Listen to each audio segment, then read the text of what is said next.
हाँ तो देखिए साथियों, आज अपन यानी कि राजस्थान का एकीकरण कर रहे हैं। राजस्थान का एकीकरण अभी अपना यानी कि 5 चरण कंप्लीट हो गए। आज का अपना चरण रहेगा राजस्थान के एकीकरण के अंतर्गत छठा चरण।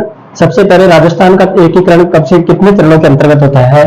तो राजस्थान का एकीकरण 7 चरणों के अंतर्गत, कितने चरणों में? 7 चरणों में राजस्थान का क्या होता है? एकीकरण। और साथियों कब से कब तक?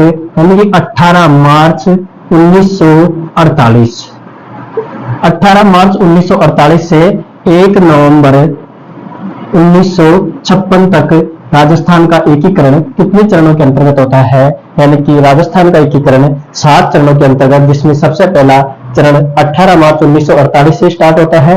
और 18 मार्च 1948 को यानी कि राजस्थान की 4 रियासत अलवर, भरतपुर, धौलपुर और करौली को मिलाकर एक संघ बनाया गया। तो वह संघ कौन सा था? मत्स्य संघ। इसी प्रकार अपन आज यानी कि छठे चरण की बात करेंगे। किस चरण की? छठा चरण। चरण कौन सा है अपना? छठा। यानी कि छठा चरण राजस्थान के एकीकरण में अपना आज का चरण कौन सा है? छठा चरण। यानी कि इस छठा चरण की शुरुआत कब से होती है? यानी कि 26 जनवरी 1950। यानी कि कब? 26 जनवरी 1950। यानी कि राजस्थान में छठा चरण कब स्टार्ट होता है? 26 जनवरी 1950 को। और साथ ही यहाँ पर रियासत कौन सी थी? यानी कि रियासत इसमें 72 राजस्थान और कौन सी सिरोही को? किसको? 72, यानी कि 72 राजस्थान और किसको मिलाया गया? सिरोही को। 72 राजस्थान और सिरोही को किस चरण में मिलाया गया? यानी कि छठा चरण। और साथियों आबू सिरोही का एक क्षेत्र आता है, कौन सा? आबू और देलवाड़ा। आबू और देलवाड़ा को छोड़कर, यानी कि सिरोही का एक क्षेत्र आता है, आबू और देलवाड़ा को छोड़कर किसको मिलाया गया? सिरोही को। इसी प्रकार यानी राजस्थान के अंतर्गत कौन सी स्थान को छोड़ दिया? आबू एवं देलवाड़ा को छोड़कर। और प्रदेश का नाम, यानी कि इस प्रदेश का नाम क्या रखा गया? प्रदेश का नाम क्या रखा गया? राजस्थान। यानी कि राजस्थान का एकीकरण कितने चरणों में होता है? 7 चरणों के अंतर्गत। यानी कि 5 चरण तक राजस्थान शब्द का उल्लेख नहीं है, लेकिन छठे चरण के अंतर्गत राजस्थान शब्द का क्या किया गया? उल्लेख। इसी प्रकार यानी कि छठा चरण किससे? 72 राजस्थान और सिरोही को मिलाकर, और सिरोही का एक क्षेत्र है आबू और देलवाड़ा को छोड़कर, यानी कि किस चरण का निर्माण किया गया? छठे चरण का, जिसके अंतर्गत रियासत कौन सी थी? 72 राजस्थान और सिरोही। इसी प्रकार प्रदेश का नाम क्या रखा गया? राजस्थान। यानी कि मुख्यमंत्री, यानी कि छठे चरण में मुख्यमंत्री किसको बनाया गया? हीरालाल शास्त्री जी ने। मुख्यमंत्री कौन है? हीरालाल शास्त्री। मुख्यमंत्री भी किसको? हीरालाल शास्त्री जी को किस चरण में मुख्यमंत्री बनाया गया? तो वह चरण कौन सा है? छठा चरण। इसी प्रकार यानी कि राज प्रमुख कौन है? मान सिंह सेकंड।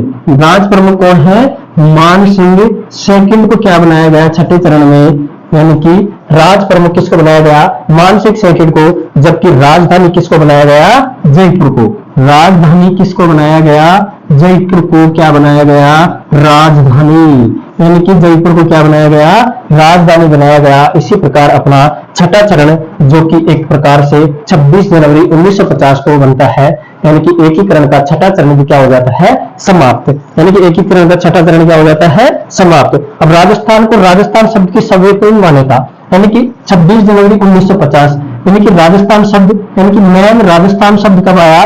26 जनवरी 1950 को। यानी कि राजस्थान को संवैधानिक मान्यता, राजस्थान को राजस्थान शब्द की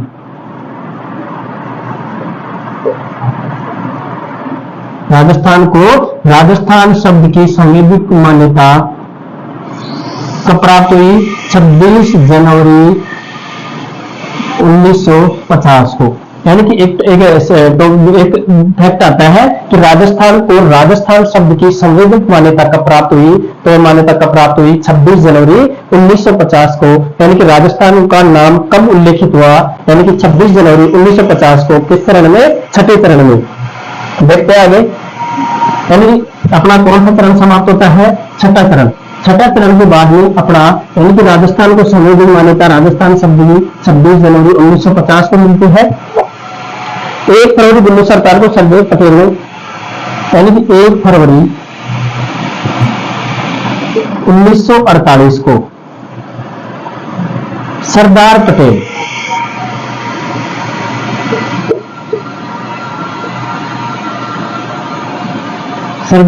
ने सिरोही का विलय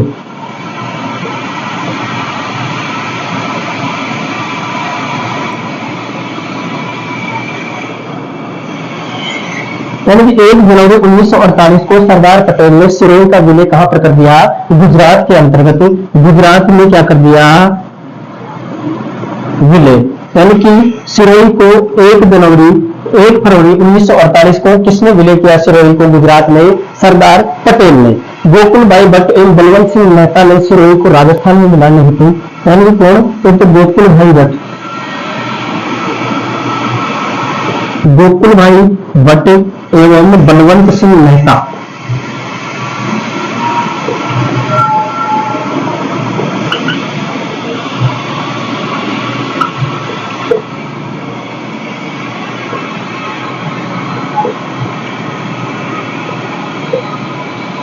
सिरोही को मिलाने हेतु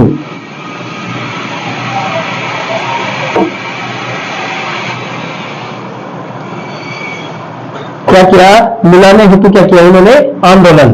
क्या किया, आंदोलन। यानी कि सरदार पटेल, गोकुल भाई भट्ट एवं बलवंत सिंह मेहता ने सिरोही को राजस्थान में मिलाने के हेतु क्या किया, एक आंदोलन करते हैं, जो कि अपने किस चरण में मिलाया गया, सिरोही को छठे चरण के अंतर्गत किसको मिलाया गया, सिरोही को, यानी कि सिरोही को। अगला आता है अपना 7वां चरण, यानी कि अगला किस चरण की बात कर रहे हैं, अपना 7वां चरण, जो कि राजस्थान के एक ही चरण में लास्ट चरण अपना कौन सा है, 7वां चरण। चरण कौन सा है, 7वां। 7वां चरण, यानी कि 7वां चरण है, लास्ट चरण है, और ये कब होता है, 1 नवंबर 1956। यानी कि 7वां चरण एकीकरण का 7वां चरण कब संपन्न होता है, 1 नवंबर 1956 को। और यहाँ पर रियासत कौन सी थी, यह 7वें चरण में रियासत, यानी कि इस 7वें चरण में रियासत कौन सी मिलाई गई, एक तो राजस्थान मिलाया गया, किसको, राजस्थान को, और एक मिलाया गया जो कि सिरोही का एक भाग छोड़ दिया गया, आबू और देलवाड़ा। यानी कि सिरोही का एक भाग कौन सा, आबू और देलवाड़ा। यानी कि सिरोही का आबू और देलवाड़ा किस चरण में मिलाया गया, 7वें चरण में। और साथ ही इस आबू और देलवाड़ा के साथ में किसको, एक अजमेर मेरवाड़ा को, किसको, अजमेर मेरवाड़ा को भी किस चरण में मिलाया गया, तो वह चरण कौन सा है, 7वां चरण। इसी प्रकार यानी कि प्रदेश का नाम, यानी कि प्रदेश का नाम क्या रखा गया, आधुनिक राजस्थान। क्या, आधुनिक राजस्थान। प्रदेश का नाम क्या रखा गया, आधुनिक राजस्थान। आधुनिक राजस्थान नाम कब पड़ा, 7वां चरण, जो कि कब संपन्न होता है, 1 नवंबर 1956 को। एकीकरण का लास्ट चरण है, और साथ ही इस एकीकरण के लास्ट चरण में एक तो राजस्थान को, सिरोही का जो भाग रह गया था कौन सा, यानी कि आबू और देलवाड़ा, और एक केंद्र शासित प्रदेश कौन सा है अपना, अजमेर मेरवाड़ा को मिलाकर, यानी कि आधुनिक राजस्थान का निर्माण होता है। और आधुनिक राजस्थान का निर्माण कब होता है, 1 नवंबर 1956 को, यानी कब, 1 नवंबर 1956 को। यहाँ पर मुख्यमंत्री मोहनलाल सुखाड़िया, यानी प्रदेश का नाम आधुनिक राजस्थान या वर्तमान राजस्थान।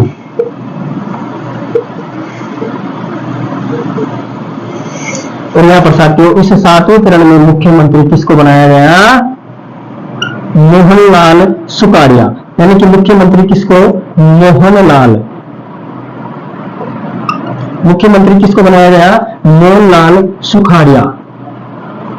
मोहनलाल सुखाड़िया को क्या बनाया गया? आधुनिक राजस्थान का मुख्यमंत्री किसको बनाया गया?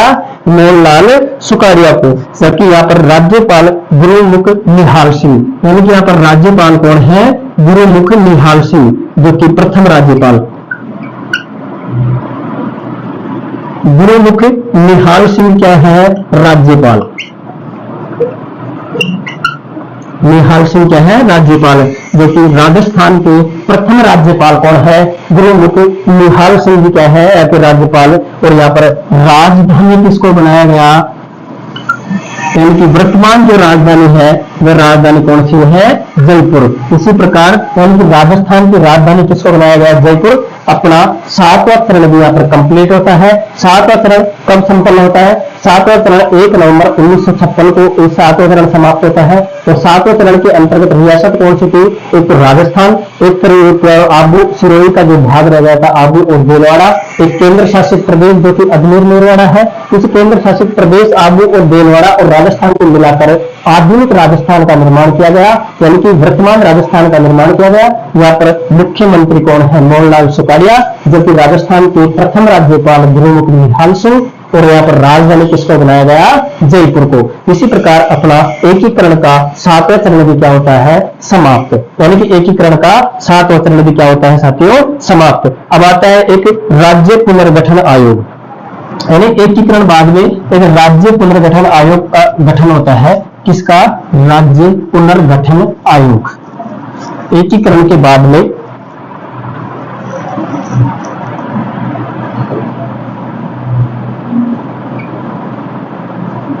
राज्य पुनर्गठन आयोग। इस राज्य पुनर्गठन आयोग का गठन कब होता है? यानी कि गठन 22 दिसंबर 1953 को। राज्य पुनर्गठन आयोग का गठन कब होता है? 22 दिसंबर 1953 को। और इसका अध्यक्ष किसको बनाया गया? इसका अध्यक्ष फैजल अली। फैजल अली, यानी कि राज्य पुनर्गठन आयोग का अध्यक्ष कौन है? फैजल अली। यह राज्य पुनर्गठन आयोग भी राजस्थान के निर्माण में यानी कि राजस्थान के एकीकरण से संबंधित विभिन्न चर्चाएं यानी कि सभाओं का गठन करता है। यह गठन भी राजस्थान के एकीकरण में महत्वपूर्ण भागीदारी निभाता है। इसलिए राज्य पुनर्गठन आयोग का गठन कब होता है? 22 दिसंबर 1953 को। और इसका अध्यक्ष किसको बनाया गया है? फैजल अली को। अब आता है कुल रियासत, यानी कि राजस्थान में कुल कितनी रियासत थी? यानी कि राजस्थान में कुल रियासत, राजस्थान के अंतर्गत कुल 19 रियासत थी। यानी कि रियासतों की संख्या कितनी थी? 19 रियासत। एक चीफ कमिश्नर क्षेत्र, यानी कि चीफ कमिश्नर, चीफ कमिश्नर क्षेत्र कौन सा था? एक चीफ कमिश्नर क्षेत्र था। और साथ ही यहाँ पर 3 ठिकाने, यानी कि चीफ कमिश्नर क्षेत्र के अंतर्गत कौन सा है? अजमेर मेरवाड़ा। यानी कि अजमेर मेरवाड़ा, अजमेर मेरवाड़ा ये क्या था? चीफ कमिश्नर क्षेत्र। और साथ ही इस अजमेर का मेरवाड़ा का विलय एकीकरण के 7वें चरण के अंतर्गत विलय होता है। और साथ ही चीफ कमिश्नर क्षेत्र के पेटे 1, रियासतों की संख्या 19। और यहाँ पर ठिकाने कितने थे? ठिकाने की संख्या कितनी है यहाँ पर? 3। यानी कि यहाँ पर ठिकाने कितने हैं? 3 ठिकाने, जिसमें नीमराणा पहला कौन सा है? नीमराणा। दूसरा कौन सा है? कुशलगढ़। और तीसरा कौन सा है? लावा। ये क्या है? यानी कि 3 ठिकाने, जिसमें नीमराणा, अलवर, कुशलगढ़ और कौन सा है? लावा, जो कि टोंक है। लावा क्या है? टोंक में। ये अपना यानी कि राज्य पुनर्गठन आयोग के बाद में कुल रियासतें हो गई, तो एक चीफ कमिश्नर क्षेत्र हो गया और 3 ठिकाने हो गए। अब देखते हैं यानी कि सबसे बड़ी रियासत क्षेत्रफल की दृष्टि से, जनसंख्या की दृष्टि से, यानी कि मराठाओं का आक्रमण कौन सी रियासत पर नहीं हुआ, शिकार एक्ट पर प्रतिबंध लगाने वाली रियासत कौन सी थी, मुस्लिम रियासत कौन सी थी, ये भी देखेंगे। तो देखते हैं अपन।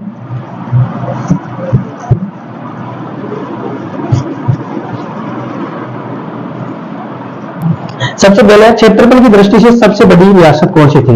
यानी कि किसकी दृष्टि से? क्षेत्रफल की दृष्टि से।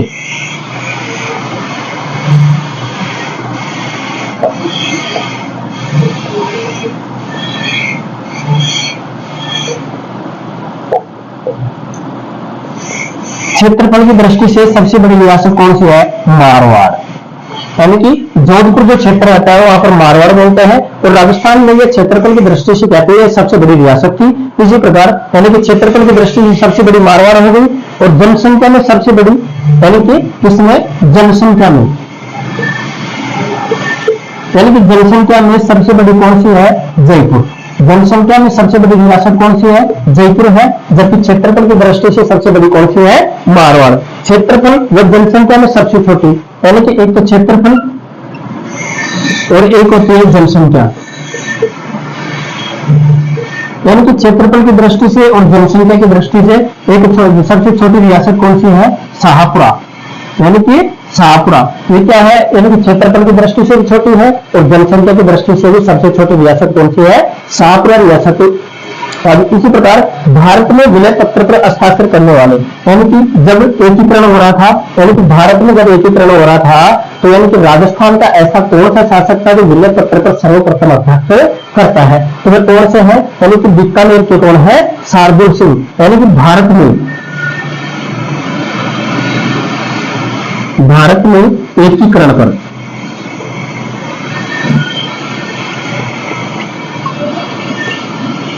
विलय पत्र पर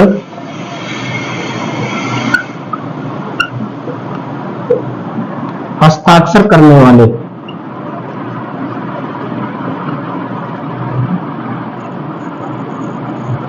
भारत में विलय पत्र पर हस्ताक्षर करने वाले राजस्थान के बीकानेर शासक, कहां का? बीकानेर शासक कौन है? शार्दुल सिंह। यानी कि सबसे पहले यानी कि भारत में जब एकीकरण हो रहा था तो राजस्थान का ऐसा कौन सा शासक था जो विलय पत्र पर यानी एकीकरण पर अपने सैनिक दूत वह कौन सा है? बीकानेर के कौन है? शार्दुल सिंह। इसी प्रकार यानी कि राजस्थान के एकीकरण, जब राजस्थान पर एकीकरण पर हस्ताक्षर करने वाले प्रथम शासक, यानी कि राजस्थान का जब एकीकरण हुआ तो इस पर एकीकरण पर हस्ताक्षर करने वाले अलवर शासक कहां के हैं? अलवर शासक कौन है? तेज सिंह। यानी कि जब राजस्थान का एकीकरण हो रहा है तो अलवर के शासक कौन है? तेज सिंह। जबकि भारत पर शासन, भारत के एकीकरण पर हस्ताक्षर करने वाले कौन है? शार्दुल सिंह, जो कि बीकानेर के हैं। 15 अगस्त 1947 को स्वतंत्र दिवस, यानी कि 15 अगस्त 1947 को यानी कि स्वतंत्रता दिवस नहीं मनाने वाली रियासत। एग्जाम में बहुत बार क्वेश्चन पूछा जाता है, यानी कि 15 अगस्त 1947 को यानी कि स्वतंत्रता दिवस नहीं मनाने वाली रियासत कौन सी थी? एक तो रियासत अलवर है और दूसरी रियासत कौन सी है? भरतपुर। यानी कि दो रियासतों ने स्वतंत्रता दिवस नहीं मनाया। पंडित जवाहरलाल ने जैसलमेर रियासत को 8वां आश्रय, यानी कि पंडित जवाहरलाल जैसलमेर रियासत को, किसको? जैसलमेर रियासत को क्या कहा? 8वां आश्रय। क्या कहा? 8वां आश्रय पंडित जवाहरलाल नेहरू ने किस रियासत को कहा? तो वह रियासत कौन सी है? जैसलमेर रियासत। यानी कि कौन सी रियासत है? जैसलमेर रियासत। और साथ ही मराठा आक्रमण से बचने वाली रियासत, यानी कि मराठाओं का आक्रमण हो रहा था तो उस समय यानी कि एक ऐसी रियासत थी जो कि कौन सी है? बीकानेर। यानी कि बीकानेर रियासत पर मराठाओं का कोई भी आक्रमण नहीं हुआ। क्या नहीं हुआ? यानी कि बीकानेर रियासत पर मराठाओं का कोई आक्रमण नहीं हुआ। ऐसी रियासत कौन सी है? अपनी बीकानेर रियासत। यानी सर्वप्रथम उत्तरदायी शासन की स्थापना करने वाली रियासत भी कौन सी है? एक शाहपुरा। यानी कि सर्वप्रथम उत्तरदायी शासन की स्थापना करने वाली रियासत शाहपुरा। तो साथियों आज अपना यानी कि एकीकरण क्या होता है? समाप्त होता है। यानी कि लंबे टाइम से एकीकरण चल रहा था तो एकीकरण समाप्त होता है। आपको फिर से एक बार मैं और बता देता हूं कि आगामी भर्ती परीक्षाओं के लिए अपन कल से आर्ट एंड कल्चर की क्लास स्टार्ट करेंगे। तो देखिए साथियों आज अपन एकीकरण तक कर लिया, यानी कि लगभग अपन ने इन चीजों को देखकर अपना पूरा कर लिया। लेकिन अगला जो यानी कि कंटिन्यूटी रहेगी अपनी क्लासों के अंतर्गत, जिसमें सबसे पहले पढ़ेंगे अपन art and culture. Art and culture के अंतर्गत सबसे पहले अपन पढ़ेंगे राजस्थान के प्रमुख महल। यानी कि कल अपन किसकी चर्चा करेंगे? राजस्थान के प्रमुख महलों की। तो साथियों अब यानी कि कंटिन्यू हमारे चैनल पर बने रहिए। आज के लिए इतना ही, धन्यवाद।